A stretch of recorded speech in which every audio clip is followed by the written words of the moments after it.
ठीक है, मेरा ये घर खाली है, तुम इसे किराए पर ले सकती हो, मगर किराया मैं पूरा 5,000 लूँगा महीने का।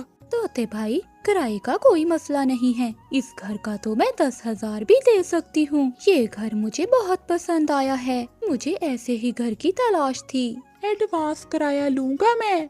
किराए की चिंता न करो आप, मैं इस महीने की आखिर पर पूरे साल का किराया एडवांस में दे दूंगी। गोरी कवि की ये बात सुनकर मिठू तोता खुश हो जाता है और वहाँ से चला जाता है। गोरी कवि भी घर के अंदर जाती है और अपना सामान रखने लगती है। हरियाली, हरियाली कहाँ हो? मैंने पुराना घर किराए पर दे दिया है। वो टूटा हुआ घर किसने किराए पर ले लिया? एक कफी आई है, मैंने उसे पूरे 5,000 पे किराए पे रखा है। लाओ, फिर मुझे कुछ पैसे दो, घर में राशन खत्म हो गया है, मुझे राशन भी लेने जाना है। अभी पैसे नहीं दिए उसने, इस महीने की आखिर पर वो हमें पूरे साल का किराया दे देगी। क्या मिठू जी, पूरे साल का? इसका मतलब है हमारे दिन बदल जाएंगे। अगले दिन गोरी कवि खीर बनाकर रानू चिड़िया के घर जाती है। आप कौन हैं? वो सामने वाला घर मैंने तोते से किराए पर लिया है। आज मेरा पहला दिन है इस जंगल में, सोचा पड़ोसियों को मीठी खीर बनाकर बांट देती हूँ। आप अंदर आ जाइए।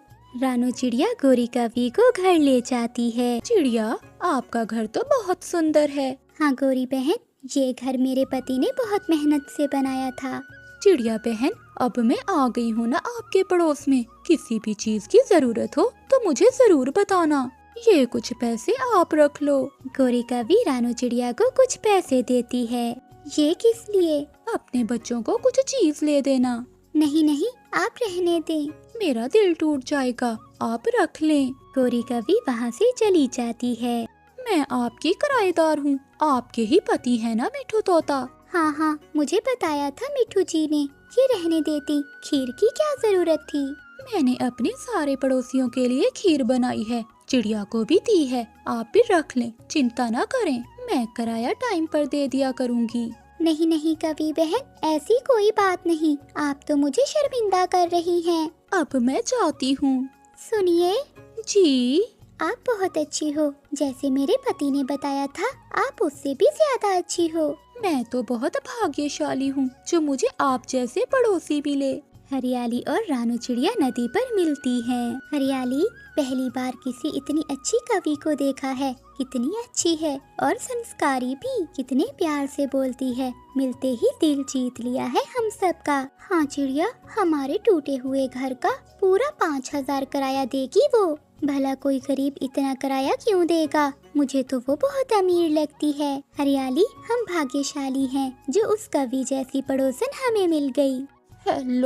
हेलो गोरी बेटी, काम कहाँ तक पहुँचा है? माँ, तुम चिंता न करो, सब ठीक है, घर भी किराए पर ले लिया है और पड़ोसियों से अच्छे संबंध भी बना लिए हैं। गोरी बेटी, आजकल के पक्षी बहुत सयाने होते हैं, ध्यान से काम करना।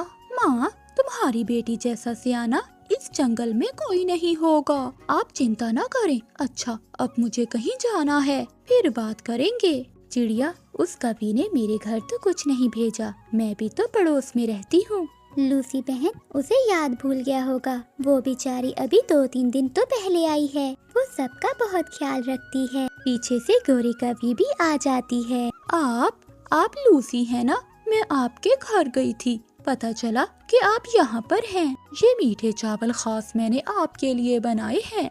मीठे चावल? आपको कैसे पता चला कि मुझे मीठे चावल पसंद हैं? मेरी माँ ने बताया था कि कबूतर मीठे चावल बहुत शौक से खाते हैं। लूसी, अब बताओ, मैं ना कहती थी कि हमारी पड़ोसन जैसा कोई नहीं है। अगर आपको पुराने घर में कोई परेशानी हो तो आप अपना सामान उठाकर मेरे घर आ जाना। दिल बड़ा और अच्छा होना चाहिए। लूसी, घर पुराना हो या टूटा हो, इससे क्या फर्क पड़ता है? आप सब है ना मेरा इतना ख्याल रखने के लिए। अब मैं चलती हूँ, अभी मुझे बुलबुल के लिए मीठे फूलों का रस भी लेकर जाना है। गोरी कवि वहाँ से चली जाती है। देख लो लूसी, मुझे मीठी खीर दी, उसे ये भी मालूम है कि मुझे मीठी खीर पसंद है और तुम्हारे लिए मीठे चावल बनाए। हाँ चिड़िया बहन, हम भी गोरी का अपनी बहनों की तरह ही ख्याल रखेंगे। गोरी कवि के पड़ोसियों के साथ गहरे संबंध बन जाते हैं। रात को वो तीनों गोरी कवि के घर चली जाती। लूसी चलो थोड़ी देर गोरी के पास जाकर बैठते हैं। चिड़िया मुझे तो शर्म आती है, हम जब भी जाते हैं वो साथ में मिठाई और चाय ले आती है। चिंता न करो, कल मैंने भी खिचड़ी बनाकर उसे दी थी। पड़ोसियों का आपस में मिलना जुलना तो होता ही है।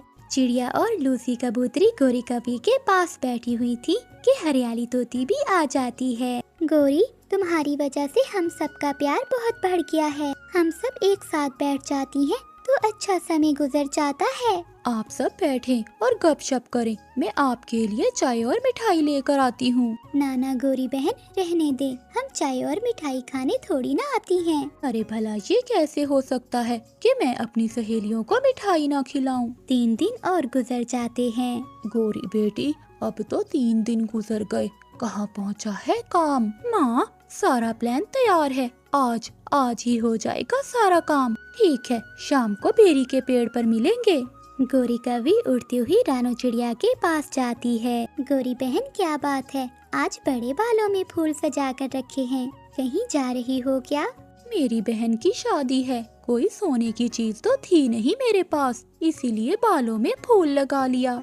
अगर किसी चीज की जरूरत है तो मेरे पास सोने का हार है। चिड़िया बहन आपको मुझ पर इतना विश्वास है कि आप मुझे अपने सोने का हार दे रही हो।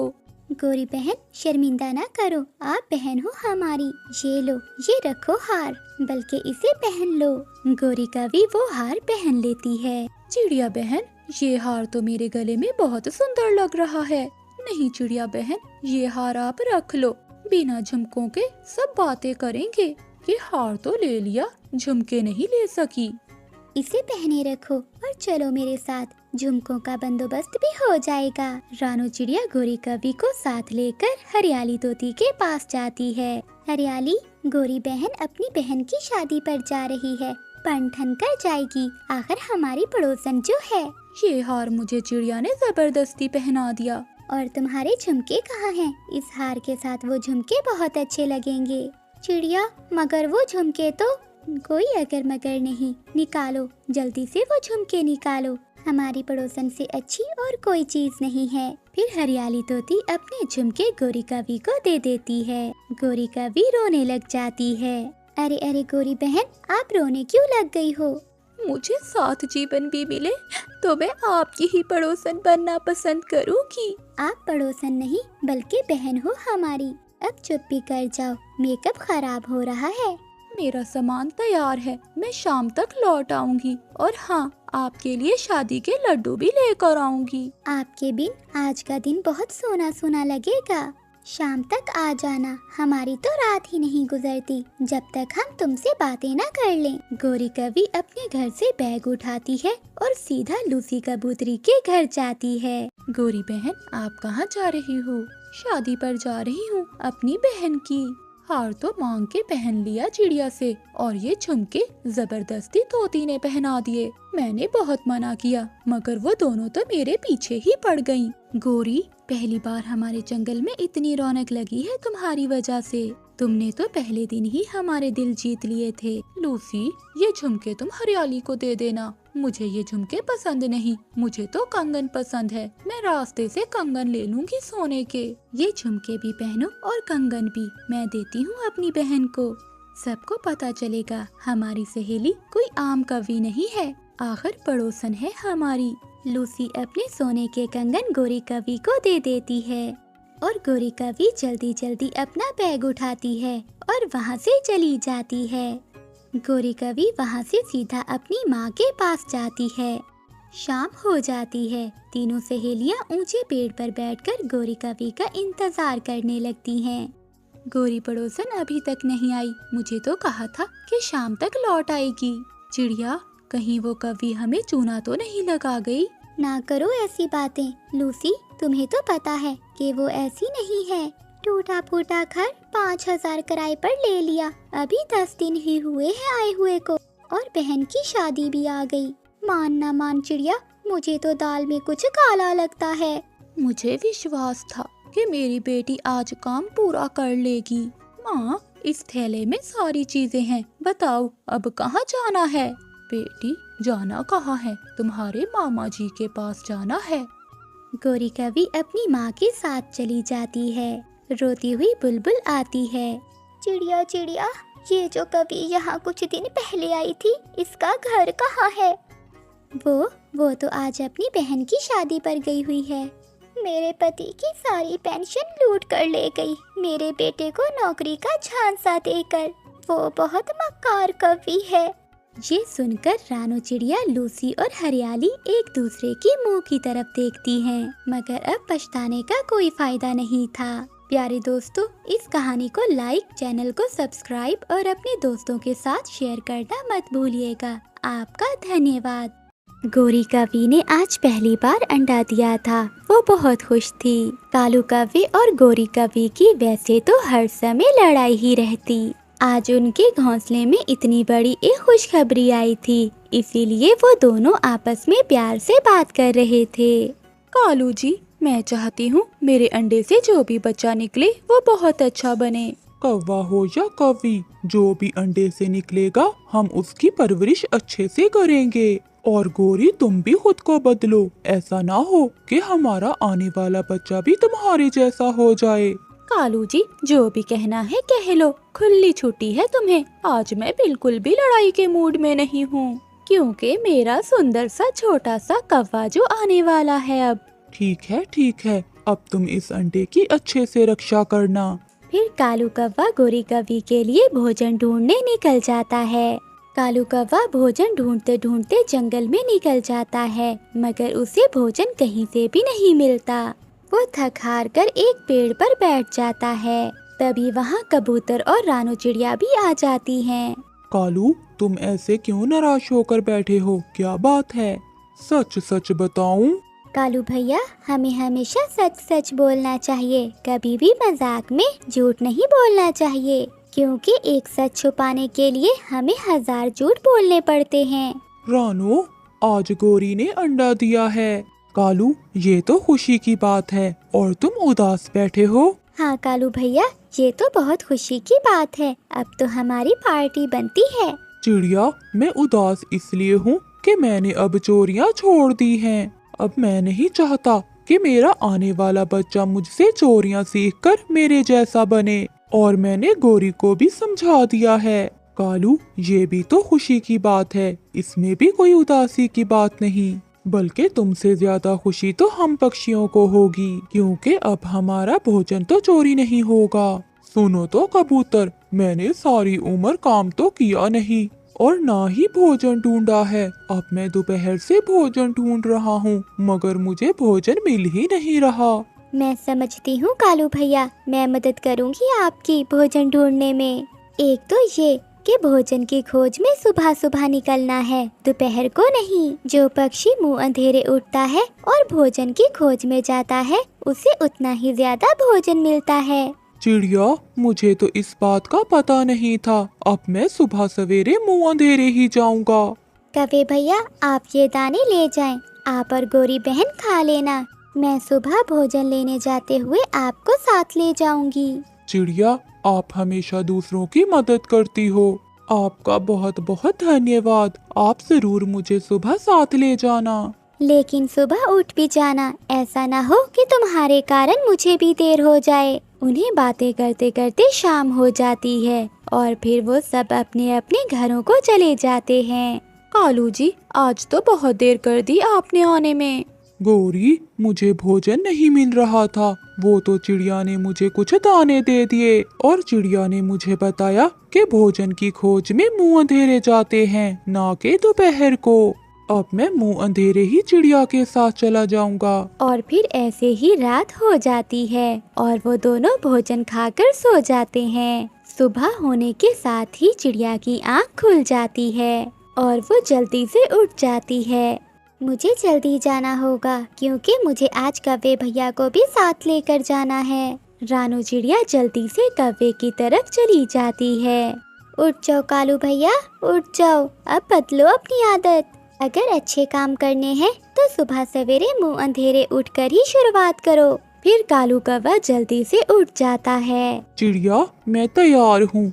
तुम्हें तो पता है ये आदतें आहिस्ता आहिस्ता ही बदलती हैं। मैं खुद को बदल लूँगा। फिर वो दोनों भोजन की खोज में निकल पड़ते हैं। वो सीधे मैदान की तरफ जाते हैं। कौवे भैया, यहाँ तो भोजन नहीं है, मगर आप परेशान नहीं होना। कई बार हम पक्षियों को भोजन की खोज में दूर दूर तक जाना पड़ता है। बस तुम यही सोच कर रखना कि मैंने चोरी नहीं करनी। अपना भोजन खुद से ढूंढना है। चिड़िया, वो तो मैंने मन से फैसला कर लिया है कि अब मैं कभी चोरी नहीं करूँगा। कौवे भैया, आप यहीं बैठो और मैं दूसरी दिशा में देख कर आती हूँ। अगर वहाँ भोजन हुआ तो मैं आपको भी ले जाऊंगी। फिर रानू चिड़िया दूसरी दिशा में चली जाती है। जैसे ही रानू चिड़िया वहाँ से जाती है तो आसमान पर गहरे बादल आ जाते हैं और साथ ही तेज बारिश शुरू हो जाती है। वहीं पास में एक पेड़ में बड़ा छेद था। कालू कौवा उसी छेद में छुप जाता है। तभी कालू कौवे का ध्यान सामने पड़ता है, जहाँ पेड़ के नीचे कबूतर का एक छोटा बच्चा गिरा हुआ था। कालू कौवे ने तो नेक काम करना शुरू किए थे, इसीलिए कालू कौवा बहुत खुश होता है कि उसे कोई अच्छा काम करने को मिला। फिर कालू कौवा बारिश की परवाह किए बिना ही उस बच्चे को वहाँ से उठाता है और घोंसले में रख देता है। सच में अच्छे काम करके मन को कितनी शांति मिलती है। कालू कौवा जैसे ही वापस आता है तो हैरान रह जाता है। पास में ही पेड़ के पास चावलों का ढेर लगा हुआ था, जो पहले तो वहाँ ना था। कालू कौवा बहुत हैरान होता है। तभी रानू चिड़िया भी वहाँ आ जाती है। कालू भैया, मैं तो वहीं पेड़ पर बैठ गई, बस बारिश रुकने का इंतजार कर रही थी। आज तो उस दिशा में भी कोई भोजन नहीं मिला। चिड़िया, ये देखो मेरे पीछे। रानू चिड़िया वो चावल देखकर हैरान हो जाती है। कौवे भैया, इतने सारे चावल कहाँ से ढूंढे आपने? चिड़िया, वो सामने कबूतर का बच्चा गिर गया था नीचे। मैं उस बच्चे को वापस रखने गया था, लेकिन जब मैं वापस आया तो यहाँ चावल का ढेर लगा हुआ था। लेकिन मुझे कुछ समझ नहीं आया कि चावल कहाँ से आए। लेकिन कालू भैया, मैं समझ गई हूँ, आपने एक अच्छा काम किया है। आपने कबूतर के बच्चे को उसके घोंसले में रख दिया। ऊपर वाले ने ये इनाम के तौर पर आपको दिए हैं और ऊपर वाला बहुत खुश हुआ है आपके इस काम से। क्या रानो, अच्छे काम करने पर इनाम भी मिलता है? हाँ कालू भैया, बहुत ज्यादा इनाम मिलता है। फिर तो मैं ढूंढ ढूंढ कर अच्छे काम किया करूँगा। कौवे की इस बात पर रानू चिड़िया और कौवा जोर जोर से हंसने लग जाते हैं।